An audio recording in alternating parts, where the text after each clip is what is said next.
नमो अरिहन्ताणं नमो सिद्धाणं नमो आयर्याणं नमो वज्रायणं नमो लोये सब साहो नमो ऐसो पंच नमो कारो सविपापनाशनो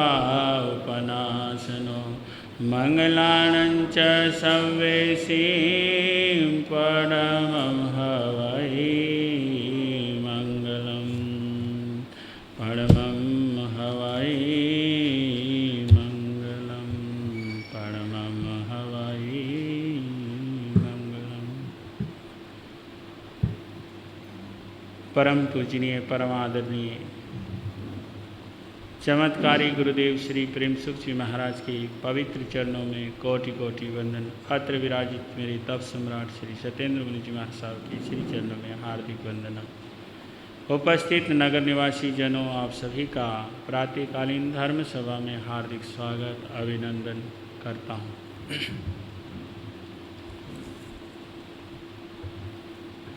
आपके समक्ष कुछ कहूँ आज के संदर्भ में, तो पहले भजन की कुछ पंक्तियाँ साथ में बोलिएगा, सुनिएगा, साथ में बोलिएगा।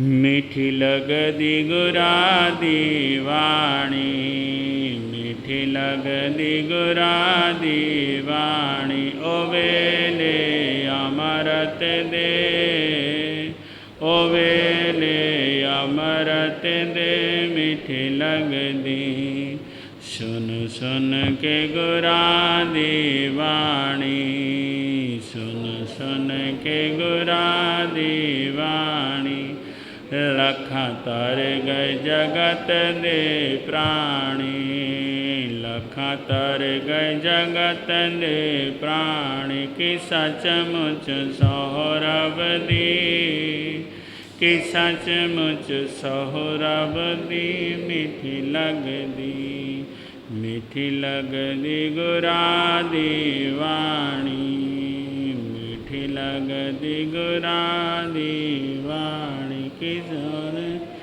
अमरत दे, ओ वेले अमरत दे, मीठी लगदी।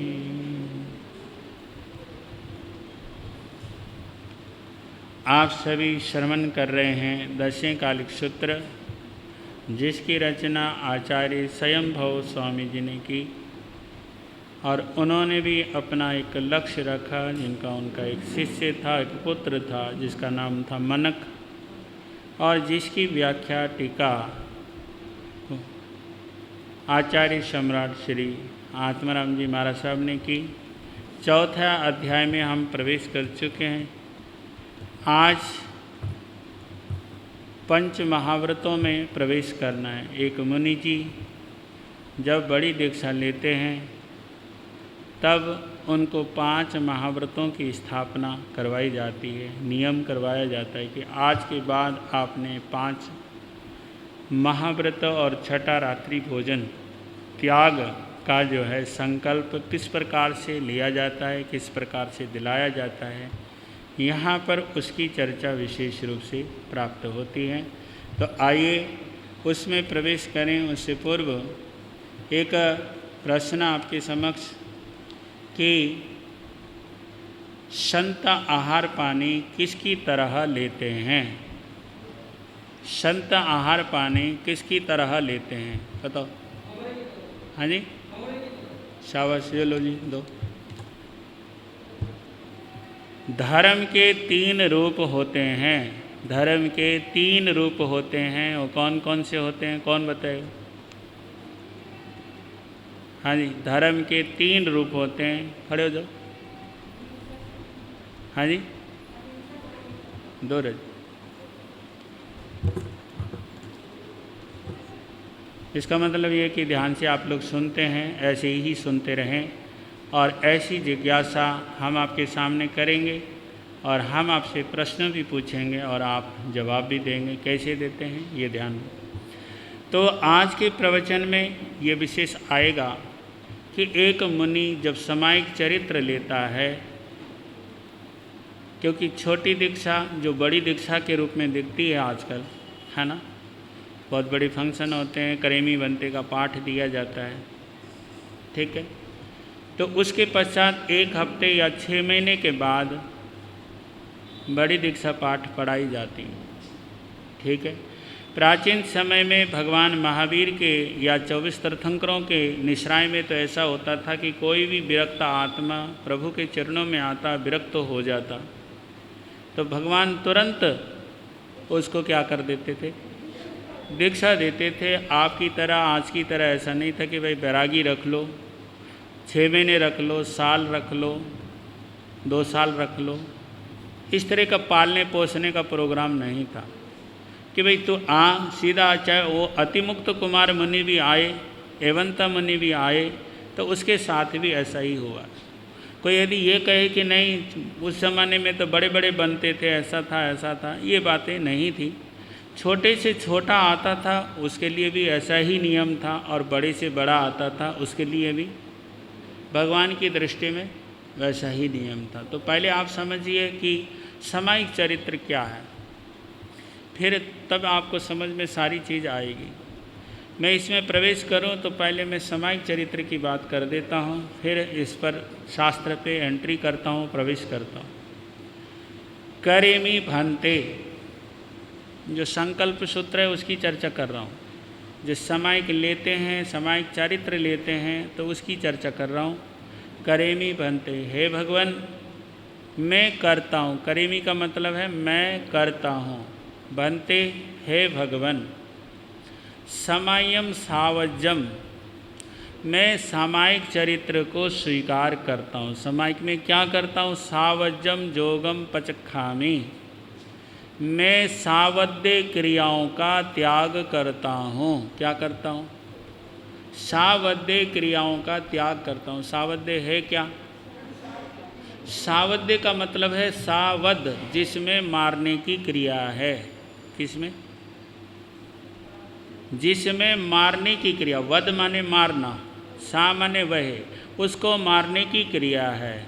सावध्य जोगम पचखामी, मैं सावध्य क्रियाओं का संपूर्ण रीति से प्रतिज्ञा करता हूँ, परित्याग कर देता हूँ, नियम कर लेता हूँ कि मैं हिंसा नहीं करूँगा, ना मैं किसी को मारूँगा। जोगम पचखामी, किसके द्वारा? ध्यान से सुनो। जोग कहते हैं योग को, योग कहते हैं मन को, वचन को और शरीर को। मैं शरीर से भी हिंसा नहीं करूँगा, वाणी से भी मैं ऐसा नहीं बोलूँगा, और मन से भी मैं ऐसा नहीं सोचूँगा। समझ गए ना? ठीक है ना? मन से भी मैं ऐसा नहीं सोचूँगा, वाणी से मैं किसी को आदेश नहीं दूँगा, नहीं सोचूँगा, नहीं बोलूँगा। ठीक है? और शरीर से करने की बात तो बहुत दूर की बात है। इसीलिए मैं कभी किसी की हिंसा नहीं करूँगा, किसी का वध नहीं करूँगा। किससे? मन से, वचन से और काया से। करेमी भन्ते समायम सब्बम सावज्यम जोगम पचखामी, जाव जीवाए। क्या? जाव जीवाए, ये प्रतिज्ञा मेरा जीवन भर के लिए रहेगा। अब से लेकर जीवन भर के लिए मैं कभी किसी की हिंसा नहीं करूँगा। जाव जीवाए। तीवी हम तीवी हैनम, तीवी हम तीवी हैनम। संत जो सामायिक चरित्र लेता है तो 3 करण 3 योग से लेता है। अब ध्यान से सुनना कि करण किसको कहते हैं। करने को करण कहा जाता है। जो हम कोई भी क्रिया करते हैं, चाहे संसारिक करते हैं चाहे आध्यात्मिक करते हैं, तो करने को क्या कहते हैं? क्रिया कहते हैं। करने को क्या कहते हैं? क्रिया कहते हैं। तो करना, कराना और अनुमोदन करना, ध्यान से सुनना। करना, स्वयं करना। मैं जब अब मैं प्रवचन कर रहा हूँ तो ये एक प्रकार की क्रिया कर रहा हूँ। क्या कर रहा हूँ? मैं स्वयं कर रहा हूँ। ठीक है ना? क्या कर रहा हूँ? एक प्रकार की क्रिया कर रहा हूँ, लेकिन है ये क्रिया बहुत श्रेष्ठ क्रिया, कर्म निर्जरा का कारण है ये, है ना। ये है बहुत उत्तम क्रिया। क्रिया तो शुभ भी हो सकती है और अशुभ भी हो सकती है। तो जो करने की क्रिया है उसको करण कहा जाता है। एक करना, एक दूसरों से कराना, समझ गए ना। कोई भी पाप है, कोई भी पुण्य है, एक तो खुद नहीं करना, लेकिन हम किससे करा रहे हैं? दूसरों से करा रहे हैं, ठीक है ना। तो वो भी करण के अंतर्गत आता है। अब खुद भी नहीं करते, दूसरे से भी नहीं करते, और तीसरे करने वाले की अनुमोदना करना, ठीक है ना। अच्छा है तो अनुमोदन करना चाहिए और बुरा है तो नहीं करना चाहिए। यहाँ पे हिंसा की बात आई है, समय की बात आई है, तो हम शुभ की बात नहीं कर रहे हैं। किसकी बात कर रहे हैं? अशुभ की। अशुभ, हिंसा क्या है? अशुभ है। मारना क्या है? अशुभ है ना। वध करना क्या है? अशुभ है। तो टोटली संकल्प इस बात का है कि मैं हिंसा नहीं करूँगा। तिबी हम तिबी है नम, ठीक है ना। तीन करण तीन योग से, तिबी हम तिबी है नम। योग भी बता दिया मैंने, करना, कराना और अनुमोदन करना, इसको करण कहा जाता है, ठीक है ना। करना स्वयं करना, दूसरे से कराना, उसको कराना बोलते हैं। और तीसरे जो करने वाले लोग हैं, थर्ड पर्सन, उसकी अनुमोदना करना, इसको क्या कहते हैं? करण। समझ में आ गई ना आपको। एक तो स्वयं करना, दूसरा दूसरे से कराना, तीसरा करने वालों का अनुमोदन करना, मीन्स प्रशंसा करना। क्या करना? प्रशंसा करना। ये कहना कि तूने हिंसा करके बहुत अच्छा किया, ये अनुमोदन करना। तूने गुजरात में लड़ाई करा के बहुत बढ़िया काम किया, तूने अयोध्या के प्रकरण में हिंदुत्वों की बात करके बहुत अच्छा काम किया। समझ गए मेरी बात? तूने भिंडरावाला कांड करवा के बहुत बढ़िया किया। ये सारे, है ना। और आजकल जो आ रहे हैं IS, क्या बोलते हो, एक आतंकवाद का गिरोह है ना, ठीक है ना। इस प्रकार के कार्यों की बहुत प्रशंसा करना, ये क्या है? सारा समझ गए? नहीं समझ गए? और इस समय इसकी डिमांड थी, क्योंकि वर्ल्ड की आबादी जो है बहुत बढ़ रही है। कोरोना महामारी फैला करके चीन ने बहुत बढ़िया काम किया। इस प्रकार के जो कार्य हैं, इस प्रकार का जो प्रशंसा के जो भाव हैं, महापाप के कारण हैं, महा अपराध के कारण हैं। ऐसे कार्यों को हमें कभी भी समर्थन नहीं देना चाहिए। यदि मौन रह सकते हो तो बहुत अच्छी बात है, और नहीं रह सकते हो तो कम से कम अच्छा बोलो, अशुभ कभी भी मत बोलो, ठीक है ना। तिबी हम तिबी है ना, यानी कि मन से, वचन से और काया से करना नहीं, कराना नहीं, करते हुए का अनुमोदन नहीं करना, ठीक है ना। कैसे? मनसा वायसा कायसा, मन से, वचन से और काया से, है ना। ना करेमी, मैं नहीं करूँगा। नकार बेमी, ना कराऊँगा। करम तम्पी, करते हुए का अनुमोदन भी नहीं करूँगा। तस भन्ते, हे भगवान, उस कार्य के लिए, किस कार्य के लिए? सावध्य कार्य के लिए।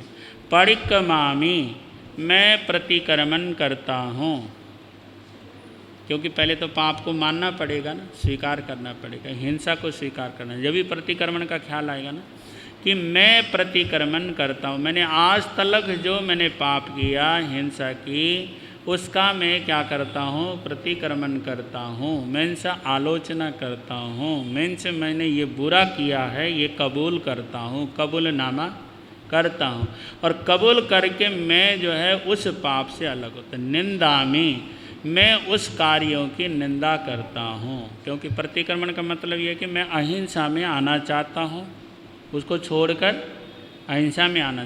निंदामी, वो हिंसा का मैं निंदा करता हूँ। गराहामी, मुझे गलानी होती है, किससे? हाँ जी, हिंसा से मुझे ग्लानि होती है। क्या होती है? आपको होती है ग्लानि? हाँ जी। एक ना मुझे प्रकरण याद आ गया, सुनो।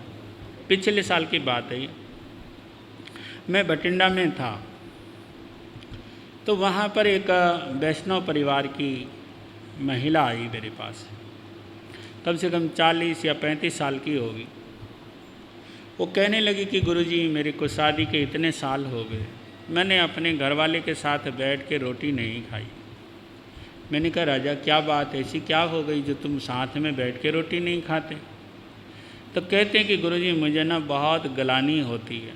मैंने कहा किस बात की ग्लानि होती? कहते उल्टी होती। क्योंकि वो खाते हैं उल्टी चीज़ खाते हैं, मांस खाते हैं, मीट खाते हैं, एग खाते हैं, तो मुझे बहुत ज़्यादा ग्लानि होती। कभी हमने बचपन से लेकर के इस उम्र तक हमने ऐसा देखा ही नहीं, है ना।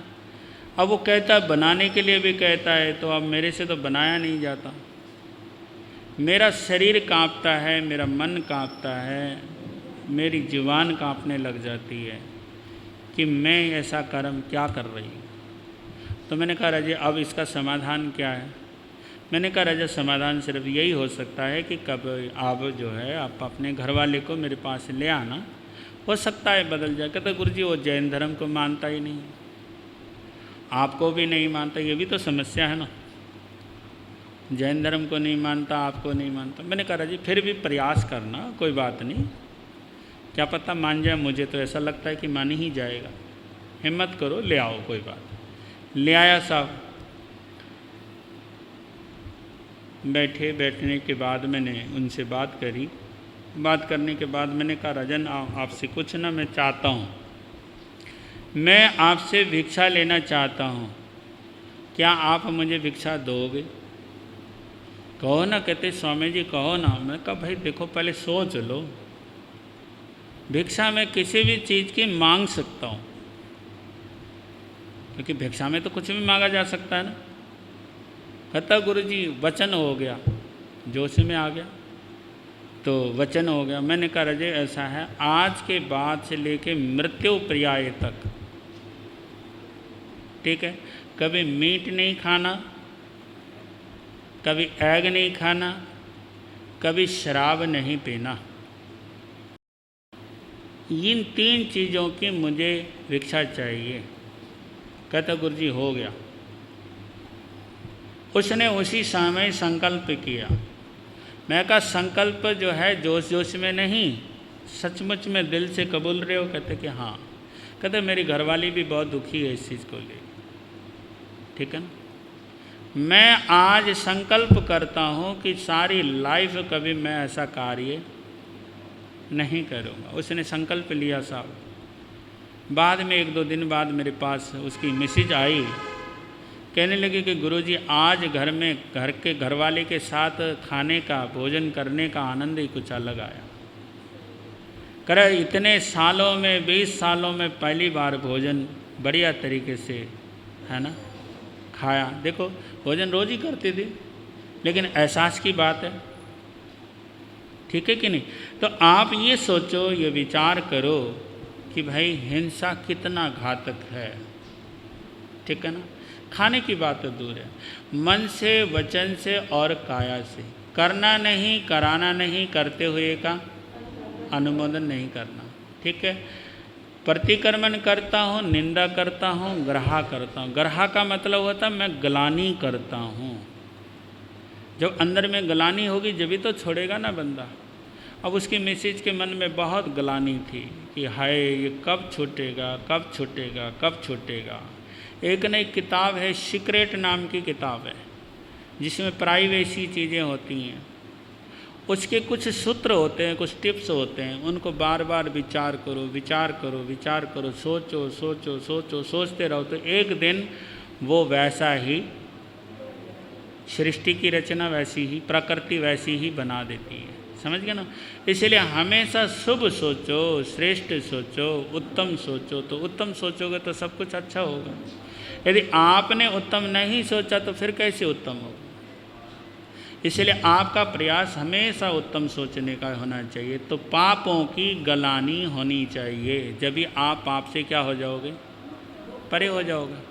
पाप में यदि आप में खुशी मनाओगे, मन खुश होगा कि मैंने हिंसा करके बहुत अच्छा किया, चोरी करके बहुत अच्छा किया, झूठ बोल के बहुत अच्छा किया, मैथुन सेवन करके बहुत अच्छा किया, परिग्रह इकट्ठा करके बहुत अच्छा किया, है ना, 18 प्रकार के जो क्रोध करके बहुत अच्छा किया, लोभ करके बहुत अच्छा किया, है ना, राग करके, द्वेष करके, रति अरति करके बहुत अच्छा किया, पैशून्य करके बहुत अच्छा किया, प्रत्याख्यान करके, परपखंड करके बहुत अच्छा किया, मिथ्या दर्शन करके बहुत अच्छा किया। इस प्रकार के 18 पाप करके आपने आपको बहुत खुशी महसूस करोगे तो कभी पाप से आप अलग नहीं हो सकते। हो जाओगे क्या? हाँ जी, होगे? नहीं होगे ना? तो पाप करके हमेशा आपके मन में दुख होना चाहिए कि हाय मैंने ये, मेरे से क्या हो गया।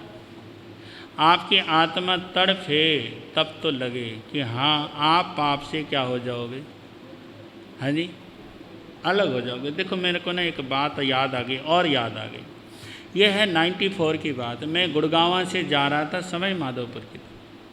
तो गुड़गांव वाले श्रावकों को मैंने बोला कि भाई मैंने ऐसे ऐसे तिजारा की तरफ से माधोपुर के लिए निकलना है, तो रास्ता पे कहते गुरुजी आप यहाँ से यात्रा करना शुरू कर दो। 30 किलोमीटर का हमने बिहार करना था। तो कहते कि गुरुजी आप ये रास्ता है, आप सीधे चले जाओ और हम जो है पीछे से फ़ोन कर देते हैं। तो मित्र होगा कोई यादव, उसने फ़ोन कर दिया। हम 3-4 संत थे, आगे निकल गए। वहाँ पहुँचे तो उसने हमारी व्यवस्था रुकने की कहाँ कर रखी थी? मुर्गी फार्म में। किस में? मुर्गी फार्म के ऊपर वाला जो कमरा। और इतनी सड़ान, इतनी बदबू भयंकर, वहाँ पास खड़ना भी बड़ा मुश्किल था। तो मैंने कहा, वो विनती करने के लिए आगे आ गया। कहते स्वामी जी आपके लिए बहुत अच्छी व्यवस्था करी है, ये है। पास में जाके देखा तो क्या था? मुर्गी फार्म। मैंने कहा देखो दिन के गर्मी का समय, दिन के 12 बज गए, ठीक है। मैंने कहा कि हमें यहाँ खड़ना भी पाप है, तेरी रोटी खाने की तो बात अलग है, इसमें खड़ना भी हमारे लिए, खड़ा होना भी क्या है? पाप है, अपराध है। तो अपने इन मुर्गियों को, मुर्गों को बच्चों की तरह पालता है और पालने के बाद फिर कटवाता है, बेचता है, फिर उनको कटवाता है। यही तेरा सौदा होता और दूसरा तो होता नहीं। तो कहता मैं क्षमा चाहता हूँ। मैंने कहा तू क्षमा नहीं, तो इन मुर्गों को अभी आज़ादी दे, तब मैं सोचने की कल्पना कर सकता हूँ। तो अंततः उसके मन में आई कि मैं छोड़ूं। कुछ बातें मैंने ऐसी सुना दी, उसके सीधे तीर के द्वारा दिल में जा कर के लगी। फिर कहने लगा कि महाराज जी मेरी तो एक मुर्गी फार्म नहीं, कम से कम 7 और 8 है, मेरा बिजनेस ही यही है। मैंने कहा तुझे भगवान ने जीवन दिया, वो भी मनुष्य जीवन, और मनुष्य जीवन दे करके भी क्षत्रिय जीवन तुझे पाया। क्षत्रिय जीवन लेने का मतलब यह है कि तूने दूसरों की रक्षा करनी चाहिए, और तू वो क्या कर रहा है? ये मारने का, एक मरवाने का काम और मारने का काम, और ऐसे काम करके जो कमाई करेगा तेरा क्या होगा? क्या कुलवंश चलेगा? कहता आगे मत बोलो स्वामी जी, आगे मत बोलो, है ना, क्योंकि उसको डर भी था कि कई संत जो बोल देते हैं वो, है ना, यह हो जाता। मैं कहा तुझे डरने की ज़रूरत नहीं, तुझे मेरे से डरने की ज़रूरत नहीं, तेरे को अपने कर्मों से डरने की ज़रूरत है। किससे डरने की ज़रूरत है? अपने कर्मों से डरने की ज़रूरत है। तो कुछ और काम कर, तेरे को मैं बतला देता हूँ। तो उसको कुछ लोहे का काम मैंने बता दिया। मैं कहा चल तू बड़ा आदमी है तो लोहे का काम कर ले, बहुत ट्रक के ट्रक आते हैं, ट्रक के ट्रक चले जाते हैं, बहुत मोटा कमाई है। इसे ऐसे गंदे कर्म में, इसे इतना बड़ा पाप है इसके अंदर, ऐसे कर्म करके कहाँ जाएगा? तेरे को मेरी बात यदि समझ में आए तो फलानी फलानी तू जगह आ जाना, काम बदल के आना। मैं इतना कह के वहाँ से निकला। गाड़ी लेके पीछे पीछे मेरे साथ हो लिया वो। मैं कहा मेरे साथ चलना भी तेरे लिए पाप है, चल मत यहाँ से, चल पीछे हो। मैंने बहुत बुरी तरह से डांटा, क्योंकि मेरे को भी पाप से डर लगता था, समझ गए। तो मैंने कहा कि राजन आप जो है आप पीछे हो जाओ राजू, मैं तुम्हें साथ है, तुम बदल के आओगे तब मैं बात करूँगा, तुमसे पहले नहीं करता मैं। तो राजे क्या हुआ, वो 6 महीने के बाद मेरे पास आया तो उसने सातों के सातों जो मुर्गी फार्म थे वो ख़त्म कर दिए, है ना, लोहे का काम शुरू कर दिया। आज गुड़गांव मानेसर में उसका किसका काम है, लोहे का काम है, और बढ़िया काम चलता है। तो पाप के प्रति गलानी का भाव होना बहुत ज़रूरी है, नहीं तो आप पाप करते ही रहोगे। पाप को आप यदि अच्छा मानने लग जाओगे तो वो अच्छा हो जाएगा, और अच्छा हो जाएगा तो आपसे पाप होता ही रहेगा। तो इसलिए पाप से आपको ग्लानि होनी चाहिए, डरना चाहिए। पाप बुरे होते हैं, पाप जो है नरक में लेके चला जाता है, पाप हमको दुख देता है, हमें तकलीफ़ देती है, हमें पीड़ा देता है। तो ये चीज़ आपके जहन में होगा, तब जा कर के आप क्या होगे, पाप से बचोगे, नहीं तो पाप, हाँ जी, एक पाप को छुपाने के लिए 1000 पाप करोगे, है ना। पाप छिपाए न छिपे, छिपे तो मोटा भाग, दबी दुबी न रहे रुई लपेटी, है ना। तो ये चीज़ हो जाता है। तो इसलिए आप इस चीज़ का विशेष रूप से ध्यान रखें। तो निंदामी गरिहामी, यानी कि मैं ग्रहा करता हूँ, तब क्या आता, अपानम बोशिरामी, फिर व्यक्ति आत्मा से ही उस चीज़ को त्याग देता है, छोड़ देता है, वो छूट जाता है। समझ गए ना। आप कोई यदि दयालु व्यक्ति हो, उस व्यक्ति को ये कहा जाए कि तू किसी को मार दे, तो क्या मारेगा वो, हाँ जी। तेरे को 1 अरब रुपए दे दिया जाएगा, तू इसको मार दे, तो क्या वो मारेगा, जिसके अंदर में दे। महावीर भगवान से ये कहा जाए कि तुझे त्रिलोक की संपत्ति दी जाती है, भगवान बुद्ध को ये कह दिया जाए कि तुम्हें त्रिलोक दिया जाता है, तो क्या वो हिंसा के लिए तैयार हो जाएंगे? बोलो क्यों नहीं होंगे? बोल तो लोग क्यों होंगे। लेकिन हाँ, आप लोग तो हो सकते हो। क्यों? यदि मैं ये कह दूं कि नहीं फलाने, तुझे इतने पैसे मैं दिला देता हूँ, तूने ये काम करना है, तो शायद आप लोग कहीं ना कहीं तैयार हो जाओ। क्योंकि बाप बड़ा ना भैया, सबसे बड़ा है ना। रुपया के लिए आदमी सब कुछ करता है, और आप लोग करते कैसे हो मैं बता दूं। कोई कुछ आपके जीवन में कोई छोटी मोटी घटना घट जाती है, कोई मंत्रवादियों के पास चले जाते हो, कोई तांत्रिकों के पास चले जाते हो, और ऐसे ऐसे तांत्रिक, ऐसे ऐसे मौलवी आपको ये कह देते हैं कि यहाँ बकरा चढ़ाना पड़ेगा, तो होते हो कि नहीं होते हो तैयार? बोल तो लो, है ना।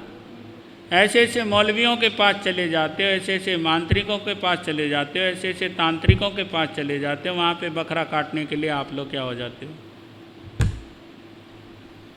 कहाँ गई अहिंसा, कहाँ गया सामायिक, कहाँ गया दया धर्म? तो इसीलिए मैं ये कहता हूँ कि भगवान महावीर जैसे शख्सियत को, या भगवान बुद्ध जैसे शख्सियत को यदि ये कह दिया गया कि भाई त्रिलोक की संपत्ति आपकी है, आप हिंसा करो, तो वो हिंसा नहीं करेंगे। ऐसी पावर यदि हम में आए, या कोई मेरे जैसे किसी संत को ये कह दिया जाए कि भाई तुझे इतना कुछ दे दिया जाएगा, तो हिंसा कर ले, शायद संत की आत्मा भी हिंसा के लिए तैयार नहीं होगी। गृहस्थियों की तो मैं कहता नहीं, लेकिन हाँ, संत की आत्मा यदि संतत्व के अंदर जीवन में है, तो वो भी हिंसा के लिए तत्पर नहीं रहेगा। हाँ, मुझे एक बात और याद आ गई। देखो, नाम मैं नहीं लेता, क्योंकि नाम की तो देखो इज्जत होती है, इज्जत के पीछे बहुत कुछ होता है। एक बंदा, एक मैडम आई मेरे पास, ये बहुत कुछ दिन पहले की बात है। वो कहने लगी कि गुरुजी मेरी ऐसी ऐसी जगह शादी हुई, कि शादी हुई तो मेरे घरवाले से तो मेरे संबंध रहे नहीं, मेरे देवर के साथ हुई है, मेरे परिवार वालों का ऐसा ऐसा था, क्योंकि मेरा घरवाला योग्य नहीं था। कहते कि गुरुजी उसके कारण एक मेरा बच्चा हो गया, मैं अब नहीं चाहती, और जिसके साथ मेरे संबंध हैं, जिसके बच्चे हैं, वो दूसरी शादी करना चाहता है। ये भी मुझे कम से कम 20 बार आने के बाद बताया। कहते कि गुरुजी मुझे कुछ ऐसा उपाय दो। मैंने कहा भाई तेरा रीजन का ही नहीं पता तो मैं क्या बताऊंगा उपाय। जब मैंने झड़क दिया पूरी तरह से, तब उसने राज खोल के बताया। तो कहते कि मैंने उसके साथ रहना है, वो दूसरा विवाह करना चाहता, और मैं ये चाहती हूँ कि चाहे आपको कितने ही रुपए चाहिए दान में, सुन रहे हो आप, लेकिन मेरा असली घरवाला मर जाना चाहिए। सुन रहे हो आप? तो मैंने उसको कहा कि तूने देखा है मेरा चोला कौन सा है? चोले को देख और मेरे मन को देख, मेरी आत्मा को देख, मेरे प्राणों को देख कि मैं हूँ कौन और किसके सामने क्या बात कर रही। मैं कहा ज़िंदगी में कभी दोबारा ऐसी शब्दावली मेरे सामने नहीं कहना और तुम यहाँ से भागो यहाँ से। समझ गए मेरी बात? ऐसे ऐसे लोग पड़े हुए हैं, सुन रहे हो आप? और दिल की बहुत सारी बातें हैं, उन बातों को यदि मैं आपके सामने रखूँगा तो आप कहोगे कि महाराज जी आप कैसे कैसे लोगों का सामना करते हो। समझ रहे हो ना? धर्म की बातें तो आप लोगों से बहुत कोसों दूर हैं। धर्म की बातें, धर्म का आचरण तो बहुत कोसों दूर हैं। ऐसी ऐसी छोटी लाइफ में मैंने काफ़ी चीज़ें देखी हैं और समझी हैं, और धर्म ग्रंथों को पढ़ने का भी और समझने का भी और महसूस करने का भी जीवन में अवसर प्राप्त होता रहता है। तो ऐसी ऐसी चीज़ें, कई बार धर्म की परीक्षाएं आती हैं, तो उसको मैंने समझाया कि राजा तूने ऐसे काम नहीं करना। फिर उसके परिवारजन आ गए, परिवार वालों को कहा कि भाई तुम्हारी बेटी की तो ऐसी ऐसी भावना है। फिर उसको समझाया, तब जाके उसके जीवन में परिवर्तन आया। तो कहने का तात्पर्य यह है कि कुछ सोचने की, समझने की हमें ज़रूरत है।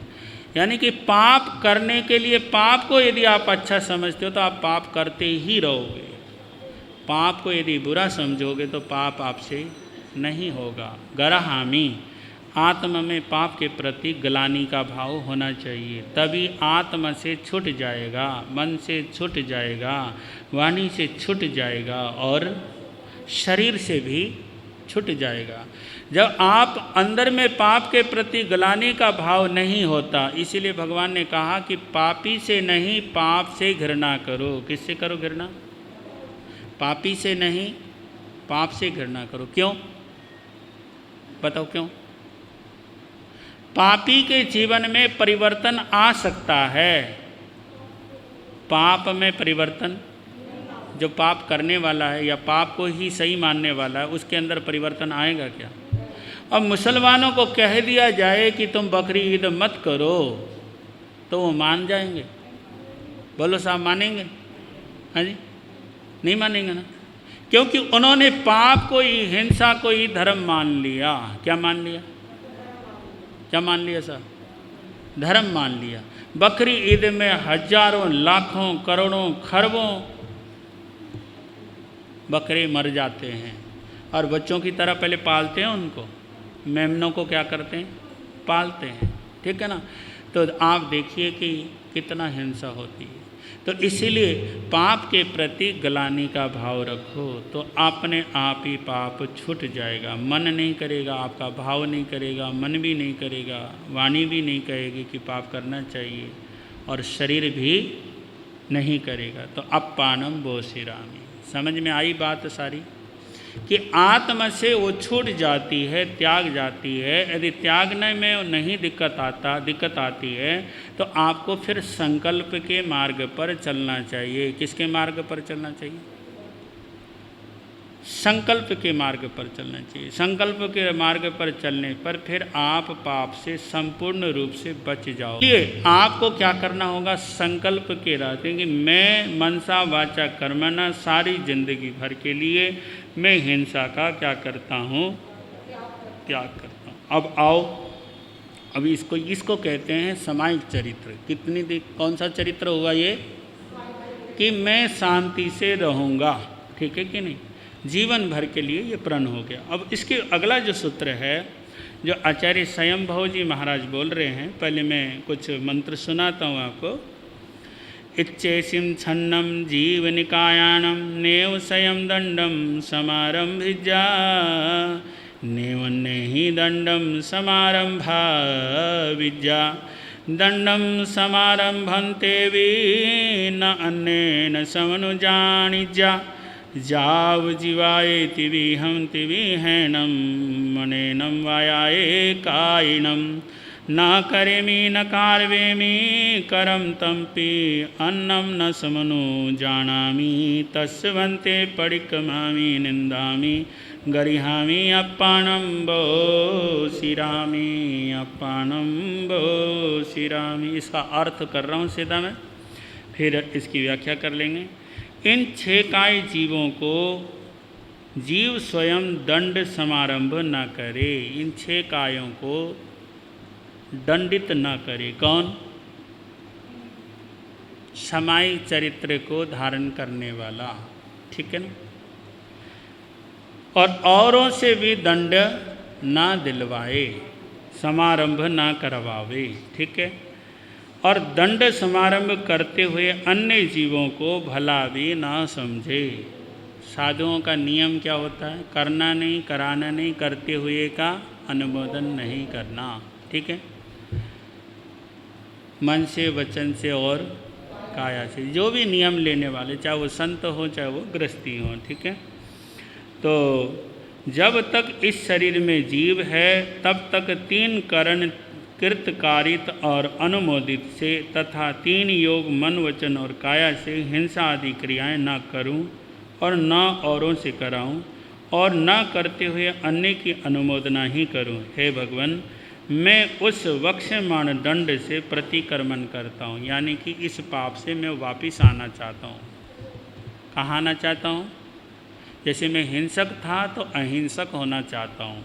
वापिस आने का मतलब ये हुआ, ठीक है ना। पहले मैं क्या था? हिंसक था, अब मैं क्या होना चाहता हूँ?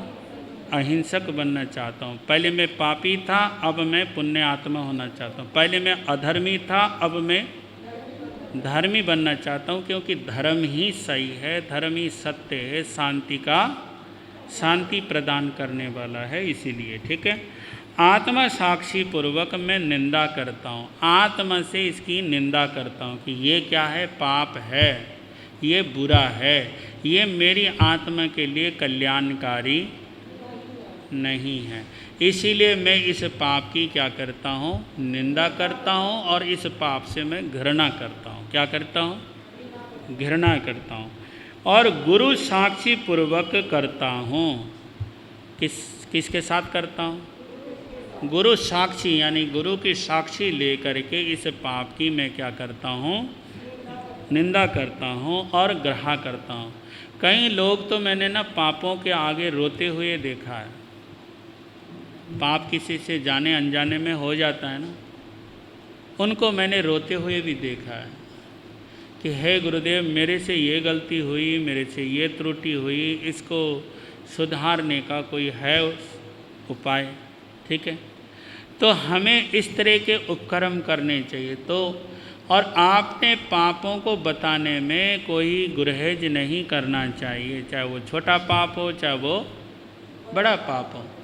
तभी गुरु बताएंगे ना आपको क्या करना है क्या नहीं करना, ठीक है ना। कोई दंड दे सकते हैं, कोई प्रायश्चित दे सकते हैं, कोई जाप दे सकते हैं, कोई तप दे सकते हैं, कोई आपसे आलोचना करवा सकते हैं। इस तरह की प्रक्रिया क्या हो सकती है कि नहीं हो सकती? ये चीज़ें साक्षी पूर्वक ग्रहणा करता हूँ। और अपनी आत्मा को उस पाप से पृथक करता हूँ। मैं अपनी आत्मा को, अपने भावों को, अपने मन को, अपनी वाणी को और अपने शरीर को उससे मैं क्या करता हूँ? पाप से अलग करता हूँ। पृथक करने का मतलब क्या है? अलग होना, ठीक है ना। किससे? हिंसा से, दंडित करने से मैं क्या करता हूँ? अलग करता हूँ। तो ये 6 काय के प्रति बात आ गई है। अब आती है बात प्रथम महाव्रत में। प्रथम महाव्रत का क्या नाम है बताओ? प्रथम महाव्रत का नाम है अहिंसा। क्या नाम है? अहिंसा। देखो, अहिंसा का जो मंत्र शब्द है भगवान ने कैसे बताया है? परमं भन्ते महावये पनाई वायाओ वेरमनम सब्बम भन्ते पनाई वायम पचक्खामी से सुहुम्वा वायरम वा तसम वा थावरम वा नेवसयम पाने अयि वायुजा नेवन्ने ही पाने अयि वया विद्या पाने अयि वयन तेवी अन्नेन समनु जानामि जाव जीवाये तिविहम तिविहेनम मनेनम वायाये कायेनम न करेमि न कार्वेमि करम तंपि अन्नम न समनु जानामि तस्वन्ते परिक्रमामि निंदामि गरिहामि अपानम बोचिरामि पड़मे भंते महावये ओठी ओमी सब्बाओ पनाई वायाओ पेर मनम। अब इसको समझो क्या है इस पे भगवान ने क्या बताया है, इसको समझना बहुत ज़रूरी है। भगवान कहते हैं, हे भगवान, प्रथम महाव्रत प्राणातिपात से ब्रह्मण रूप है। यानी कि इसका सीधा मतलब है कि हिंसा से अलग होना, इसको विरत कहते हैं। हिंसा से अलग होना अहिंसा है। यानी कि हिंसा को छोड़कर मैं अहिंसा को धारण करता हूँ। तो किससे अलग हो गए हम? हाँ जी, किससे अलग हो गए? हिंसा से अलग होने को अहिंसा कहते हैं। अर्थात मोटी भाषा में ये कहें कि हिंसा को छोड़ने को अहिंसा कहते हैं। या तो एक चीज़ रहेगी, या तो हम हिंसक होंगे या हम क्या होंगे? अहिंसक होंगे। जो अहिंसक हैं वो हिंसक नहीं हो सकते, जो हिंसक है वो अहिंसक नहीं होंगे। लेकिन अहिंसक कब होंगे? जब वो हिंसा छोड़ेंगे। ठीक है ना।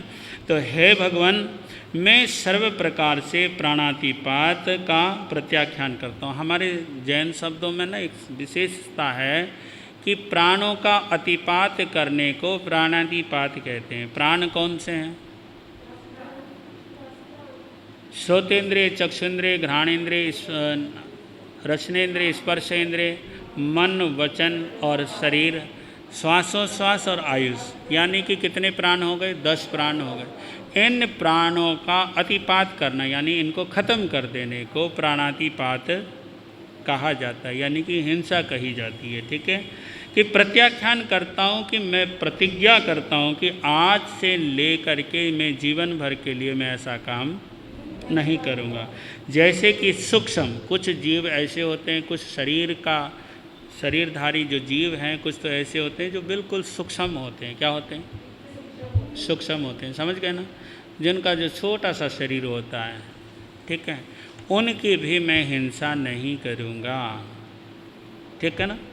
इसीलिए जैन संत साध्वी जी महाराज कभी किसी को किसी भी प्रकार से कोई भी हिंसा करते हुए आपने नहीं देखा होगा। देखा है क्या किसी को? ठीक है ना, नहीं करते। ये चीज़ आप ध्यान रखें। बादर कहते हैं कोई जो संसारिक जीव होते हैं, जिनका जो शरीरधारी हैं, कोई जीव ऐसे भी हैं, कोई शरीर ऐसे भी हैं जो शरीर बड़े हैं। बादर का मतलब बड़े, स्थूल यानी मोटे। मोटे का मतलब आप मोटापा से मत लेना। कुछ छोटे शरीर वाले हैं तो कुछ बड़े शरीर वाले हैं। तो बड़े शरीर वाले जीवों की भी संत हत्या नहीं करते, अहिंसक लोग हत्या नहीं करते। ठीक है ना। अब इसमें कुछ जीव ऐसे हैं, कुछ चलने वाले हैं और कुछ टिके हुए हैं। ठीक है ना। कुछ एक जगह स्थिर हैं, वो चल नहीं सकते। चलना है तो उनको दूसरे का सहारा लेना पड़ेगा या उसका ढलान लेनी पड़ेगी। ढलान होगी तो वो अपने आप गिरेगा ना। तो इस वजह से, जैसे पानी है, पानी नीचे की तरफ क्या हो जाएगा? बह जाएगा, नीचे हो जाएगा। ठीक है। धरती है तो एक धरती को इधर से उठा के उधर ले जाना पड़ेगा, चीरना पड़ेगा, क्योंकि वो स्थावर हो गया ना। स्थावर का मतलब टिके हुए हैं। टिके हुए का मतलब स्थिर हैं, उनको वो चल फिर नहीं सकते। कहने का मतलब क्या है? वो चल फिर नहीं सकते, जहाँ हैं वहाँ ही पड़े हुए हैं। यदि कहीं से कोई उठा के ले गया, बात अलग है। ठीक है कि नहीं। इसी तरह से हवा है। हवा यदि कहीं चलती है, फिरती है, तो फिर वो अचित हो जाती है। एक जगह स्थिर है तो बात अलग हो जाती है। ठीक है कि नहीं। फिर इसी तरह से वनस्पति है। वनस्पति यानी पेड़ और पौधे भी क्या हैं? एक जगह खड़े हैं। यदि उसको जड़ से उखाड़ के कहीं और ले जाके लगाना हो तो बात अलग है। ठीक है। यदि वो धरती से अलग हो गए तो फिर वो धीरे धीरे क्या हो जाएंगे? सूख जाएंगे, खत्म हो जाएंगे। ठीक है कि नहीं। ये हो गए 5 स्थावर। फिर उसके पश्चात अग्निकाय को भी उठाना पड़ता है, नहीं तो वहीं जल जाते हैं। एक सुलगते सुलगते सुलगते सुलगते एक दूसरे को पकड़ते पकड़ते वो अलग हो जाती है बात, लेकिन ऑक्सीजन की आवश्यकता हो जाती है, ठीक है ना। ऑक्सीजन के बिना वो भी नहीं जलता है ना। तो ये होगी। फिर उसके पश्चात बात आगे कि 2 इंद्रिय है ना, 2 इंद्रिय, जैसे 2 इंद्रिय में सीप है, शंख है, जोक है, अलसिया है, गंडोया, चूर्णिया, कौड़ी, लठ, गिजाई आदि। समझ गए मेरी बात? ये बात हो गई। फिर उसके पश्चात आगे की बात आप देखो, ते इंद्रिय, जिसके पास 3 इंद्रिय है, शरीर है, मुंह है और नाक है। तो कौन से? कीड़ी, कुंथुबा, चींटी है ना, लट, गिजाई आदि, ये सारे के सारे 3 इंद्रिय। यहाँ पे थोड़ा सा मीठा डाल दो, उनमें सूंघने की पावर इतनी होती है कि कीड़ी जल्दी आ जाएगी। समझ गए मेरी बात? फिर 4 इंद्रिय, मक्खी, मच्छर, भंवरी, भंवरा, टीडा, पतंगिया, बिच्छू, प्रमुख आदि, ये आ गए, है कि नहीं। फिर उसके पश्चात आते हैं 5 इंद्रिय, जलचर, जल में चलने वाले, थलचर, यानी धरती पे चलने वाले, खेचर, आकाश में उड़ने वाले, हाँ, और परिश्रव और भुज परिश्रव है ना, जो भुजाओं पे बल पे चलते हैं, कुछ छाती के बल पे चलते हैं, ऐसे कुछ संसार में बहुत सारे जीव हैं। तो वो पंचेंद्रिय हैं। अब इनमें भी कुछ हैं मनुष्य यानी मन वाले हैं, कुछ और बिना मन वाले, ठीक है। इन सभी प्राणियों की हिंसा का संपूर्ण रूप से जो त्यागते हैं, तो आचार्य मनक के सामने शिष्य मनक आचार्य स्वयंभव के सामने ये कहते हैं कि गुरुदेव, मैं प्रथम महाव्रत अहिंसा का संपूर्ण रूप से त्याग करता हूँ। हिंसा का संपूर्ण रूप से त्याग कर अहिंसा में अपनी आत्मा को प्रतिष्ठित करता हूँ। मैं अपने भावों को प्रतिष्ठित करता हूँ, बिठाता हूँ, आरोहित करता हूँ। अर्थात मैं संपूर्ण हिंसा का क्या करता हूँ? त्यागता हूँ। यहाँ पर एक शब्द आया कि इस तरह से, हे भगवान, मैं प्रथम महाव्रत अर्थात प्राणातिपाद ब्रह्मण के विषय में उपस्थित होता हूँ, ठीक है ना, कि मैं सर्व रूप से त्याग कर मैं इसको क्या करता हूँ? स्वीकार करता हूँ। यानी कि मैंने हिंसा को क्या समझा है ना, यानी कि पाप समझा, इसीलिए मैंने निंदा की, इसीलिए मैंने प्रतिक्रमण किया, इसीलिए मैं ग्रहा करता हूँ। तो अपानम भोशिरामी, अर्थात मैं त्यागता हूँ किसको? हिंसा को, ठीक है ना। ये बात यहाँ पर आई है। अब इसके साथ ना इसके साथ कुछ चीज़ें और जुड़ी हुई हैं, जैसे कि समायिक में ना 6 चीज़ें और होती हैं। जैसे एक तो समायिक का जो मैंने बता दिया असली जो रूप है, फिर जो हम करते हैं उसके साथ और चीज़ें जुड़ी हैं, जैसे वंदना, क्या 6 आवश्यक जो जरूरी हैं कि श्रावक को साधु को समायिक जरूर करना चाहिए। तो समायिक में क्या करना चाहिए? हिंसा का तो त्याग हो गया, तो क्या खाली बैठे रहें? बोलो, कुछ तो करना है ना। तो करने के लिए क्या करना होगा? तो उसको करने के लिए हमें वंदना करनी चाहिए। किसको वंदना करनी चाहिए? गुरुओं को तिखोतों के पाठ से या इच्छामी खमासमणों के पाठ से हमें गुरुओं को वंदना करनी चाहिए। और मंदिर समाज में तो इच्छामी खमासमणों के पाठ से क्या होता है? वंदना होती है। और यहाँ पर कौन से के पाठ से होती है? तिखोतों के। वहाँ पर मंदिर में जो संत होते हैं उनको वंदना करते, इच्छामीनम बनते, इच्छामी खमासणो, बंदी जाओने जाए, निस्सी ही आए अनुजाना में उगहम। फिर कह देते हैं कि भाई आर पानी की लाभ दीजो, कुछ इस तरह के शब्दों का प्रयोग करते हैं। लेकिन मुझे सारा पाठ याद है, लेकिन वहाँ पे कुछ चीज़ छूटती भी है उसमें, लेकिन कुछ बोलते हैं।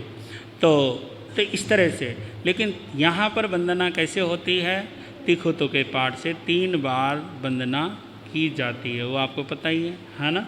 फिर उसके पश्चात बात आती है 24 सत्ता। 24 सत्ता का मतलब क्या? समाई के दौरान आप 24 तीर्थंकरों की स्तुति करें। क्या करें?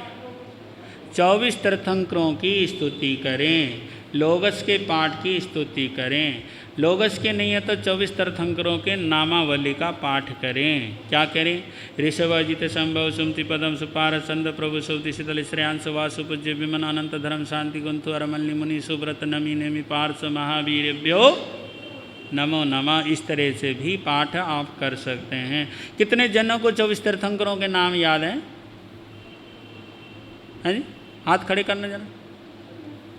हाँ जी वाह, हमारे जैन धर्म का ये हाल है, 3-4 जन ही हैं। ठीक है, वाह जी वाह। भैया कम से कम 24 तीर्थंकरों के नाम तो याद कर लो।